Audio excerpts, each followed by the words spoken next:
Bapa, kami bersyukur pagi hari ini boleh kembali belajar kebenaran firman-Mu. Tuhan, urapi hamba-Mu, taruh kehendak-Mu untuk disampaikan, supaya baik yang menyampaikan maupun yang mendengar sama-sama mendapat berkat dari kebenaran firman Tuhan. Dalam nama Tuhan Yesus kami sudah berdoa. Haleluya. Amin. Shalom. Selamat pagi Bapak Ibu Saudara yang dikasihi dan yang diberkati Tuhan. Kita belajar kebenaran firman Tuhan. Tradisi bakar batu itu merupakan tradisi penting di Papua yang berupa ritual memasak bersama warga satu kampung dan memiliki tujuan untuk bersyukur, berkumpul bersama sanak saudara dan kerabat untuk menyambut berbagai macam perayaan kebahagiaan seperti kelahiran, perkawinan adat, penobatan kepala suku, atau untuk mengumpulkan prajurit sebelum mereka pergi berperang. Tradisi bakar batu umumnya dilakukan oleh suku pedalaman atau pegunungan. Disebut bakar batu karena mereka benar-benar membakar batu hingga panas membara, untuk kemudian batu-batu itu disusun di atas makanan yang akan dimasak. Nah, caranya, batu-batu tadi dimasukkan ke dasar lubang yang sudah diberi alas daun pisang dan alang-alang.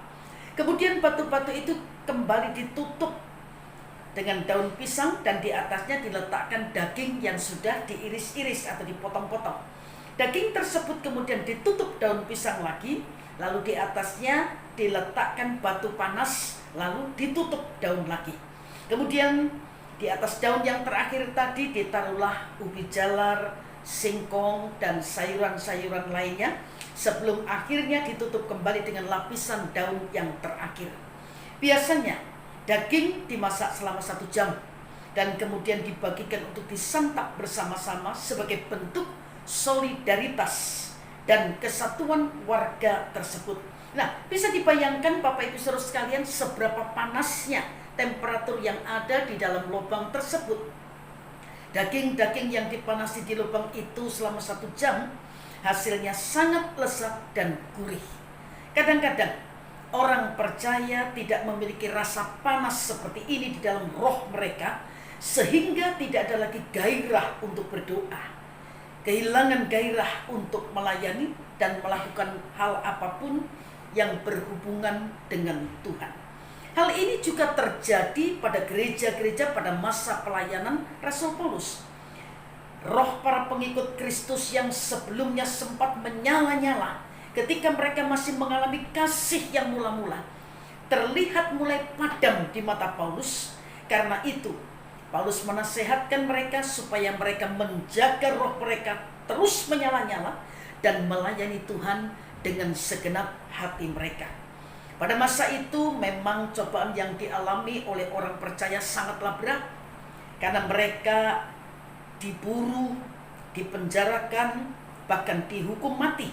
Oleh karenanya Paulus rindu supaya mereka menjaga kualitas roh mereka dengan membiarkan roh itu terbakar dan menyala-nyala bagi Tuhan, supaya mereka tidak jatuh dalam dosa dan menyerahkan iman mereka. Nah, bagaimana cara kita membakar roh kita? Dengan membangun keakraban dengan Tuhan. Saudara seiman, ya, seperti HP yang kita gunakan butuh di-charge, begitu juga dengan roh kita. Kadang kita tidak sadar, terus melakukan kegiatan sehari-hari. Apakah pelayanan itu salah? Tentu saja tidak, sama sekali tidak. Asal kita punya cukup waktu untuk membangun relasi yang kuat dengan Tuhan.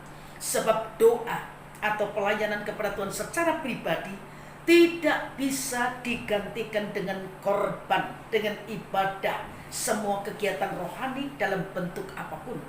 Pelayanan yang terutama adalah kepada Tuhan, pemilik pekerjaan, bukan hanya pekerjaannya. Nah, pagi ini kita akan belajar dari doa Ishak dalam Alkitab. Kejadian pasal 25 ayat 21 berkata, "Berdoalah Ishak kepada Tuhan untuk istrinya, sebab istrinya itu mandul. Tuhan mengabulkan doanya, sebab sehingga Ribkah istrinya itu mengandung." doa menjadi peranan penting dalam diri Ishak ketika menghadapi masalah. Kita akan belajar 3 hal saja dari doa Ishak ini. Yang pertama, di mana Ishak berdoa. Yang kedua, pendorong doanya. Yang ketiga, kekuatan doanya. Ya, kita belajar yang pertama, Ishak berdoa untuk istrinya di dalam rumah tangganya. Ribka istrinya punya masalah yang serius, yaitu mandul. Ketika Ishak melihat Ribka istrinya mandul, Ishak tidak mengkritik istrinya, tidak menolak dengan mencari istri yang lain, seperti suami yang istrinya melahirkan anak perempuan, kemudian mencari istri yang lain, ya, menikah lagi dengan alasan kepingin punya anak laki-laki. Sebaliknya Ishak berdoa untuk Ribka istrinya.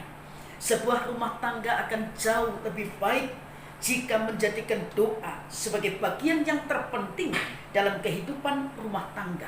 Nah, mengapa selain kita bisa berdoa di gereja, di menara doa, di kubu doa, tiang doa, rumah doa, atau mezbah keluarga itu penting dan tidak boleh diabaikan?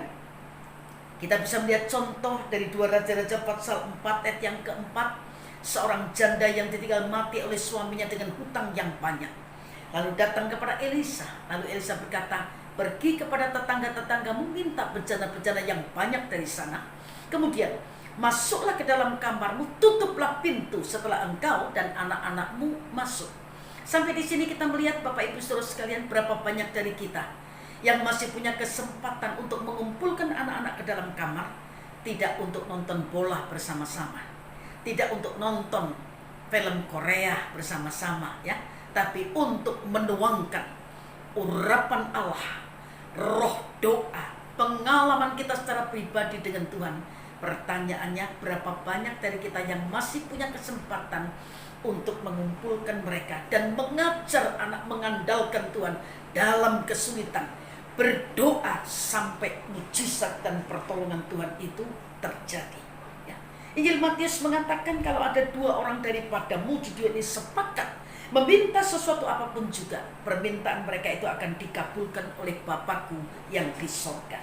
Barangkali ada yang menjawab, saya sudah bertahun-tahun doa sepakat tapi Tuhan belum jawab. Ya, bagian kita berdoa, tapi kita harus tetap tunduk pada kedaulatan Tuhan.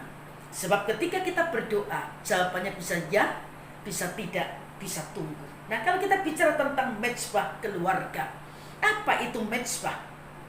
Pengertian mezbah adalah sebuah tempat persembahan korban.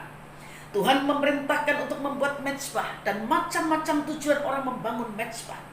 Yakub membangun mezbah untuk mengingat pertolongan Tuhan. Daud mendirikan mezbah untuk menghentikan tulah. Ya, jadi kita bisa belajar lebih banyak lain kesempatan. Kemudian yang kedua, pendorong doa, ya, dari Ishak. Ya. Melihat masalah yang ada, istrinya mandul. Itu mendorong Ishak untuk berdoa. Ketika masalah datang, tidak semua orang langsung ambil keputusan untuk berdoa. Kadang ada yang saling menyalahkan, ada yang mengeluh, ada yang marah sama Tuhan, kemudian pelariannya ke arah yang lebih buruk. Bisa minum mabuk, bisa narkoba, bisa merusak diri, dan lain sebagainya. Nah, reaksi seperti ini justru akan meningkatkan masalah atau menambah masalah baru. Tetapi doa itu melahirkan mujizat. Yang ketiga, yang terakhir, kekuatan doanya. Alkitab mencatat Tuhan mengabulkan doanya sehingga Ribka istrinya itu mengandung. Doa mengubah banyak hal. Doa menghasilkan keajaiban besar karena doa menampilkan Tuhan ke tempat masalah kita. Ribka itu hamil sudah 20 Ribka itu mandul sudah selama 20 tahun. Tetapi setelah Ishak berdoa, Ribka mengandung dan bukannya melahirkan 1 anak, tetapi Ribka melahirkan anak kembar. Kejadian 25 ayat 24 berkata, setelah genap harinya untuk bersalin, memang anak kembar yang ada dalam kandungannya. Sebab itu jangan meremehkan kekuatan doa. Banyak orang mencemooh doa, tetapi orang bijak tahu bahwa doa menghasilkan keajaiban. Ada macam-macam tingkat doa. Ada untuk kebutuhan pribadi, ada doa untuk kebutuhan orang lain, ada doa syafaat. Nah, aplikasinya untuk bangsa dan negara kita hari-hari ini. Paulus berkata dalam surat Timotius pasal 2, di 1 Timotius pasal 2 ayat 1 sampai 3 dikatakan, pertama-tama aku menasehatkan, naikkanlah permohonan, doa syafaat, ucapan syukur untuk semua orang, untuk raja-raja, untuk semua pembesar, agar kita dapat hidup tenang dan tentram dalam segala kesalehan dan kehormatan. Perhatikan ayat yang ketiga dikatakan, itulah yang baik dan yang berkenan kepada Allah, juru selamat kita. Bapak Ibu saudara sekalian, mari kita berusaha seperti Ishak berdoa, ya. Ishak berdoa di rumah tangga atau di keluarganya. Pendorong doanya adalah situasi atau permasalahan yang ada dalam keluarganya. Pendorong doa kita untuk bangsa dan negara adalah masalah-masalah pandemi COVID-19 yang berkepanjangan, yang dialami oleh semua negara hari-hari ini. Kemudian kekuatan doa kita. Ketika kita berdoa, kita harus percaya bagi Tuhan tidak ada hal yang mustahil. Rancangan jahat manusia itu belum final. Tuhan mampu mengubah rancangan jahat menjadi rancangan kebaikan. Paulus menasehatkan singkat, padat, dan kuat. Dalam 1 Tesalonika 5 ayat yang ke-17, tetaplah berdoa. Ya, kita mungkin masih tetap berdoa, tapi permasalahannya bukan itu, ya. Memang masih berdoa, kegiatan doa tetap berjalan, tapi persoalannya kualitas doanya itu yang penting. Mari kita berusaha ketika kita berdoa, bukan sekedar kegiatan, kebiasaan atau rutinitas belaka, tapi doa kita menjadi doa yang bisa menarik jawaban Tuhan turun atas kehidupan kita. Mari kita jadikan doa kita menjadi doa yang berkualitas, doa yang berkuasa, bisa menarik jawaban Tuhan turun dalam kehidupan kita. Tuhan memberkati Bapak Ibu saudara sekalian. Mari kita sama-sama berdoa.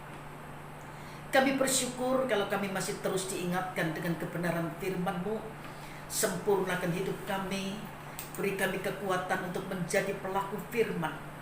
Ketika kami mampu menekan keinginan daging kami dan menundukkan pada kehendak-Mu, maka kami bisa menjadi pelaku kebenaran firman Allah dan menyenangkan hati Tuhan yang menjadi junjungan dalam kehidupan kami.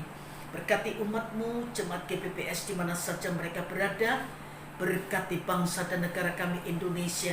Tuhan tolong dengan kemurahan Tuhan, pandemi COVID-19 ini boleh segera berakhir dan kami boleh kembali beribadah di gereja seperti semula. Tuhan tolong keamanan seluruh Indonesia. Kami percaya Indonesia ada dalam kendali Tuhan dan Tuhan akan menolong bangsa dan negara kami. Terima kasih Tuhan, kami bersyukur dan sepanjang hari ini kami menyerahkan seluruh hidup kami, keluarga kami dalam tangan Tuhan. Dengan iman kami terima berkat yang terbaik yang berasal dari Allah Bapa akan menyertai kami, seluruh keluarga kami sekarang sampai Tuhan datang kembali pada kali yang kedua. Dalam nama Tuhan Yesus kami sudah berdoa. Haleluya. Amin. Selamat pagi, Tuhan memberkati Bapak Ibu saudara sekalian.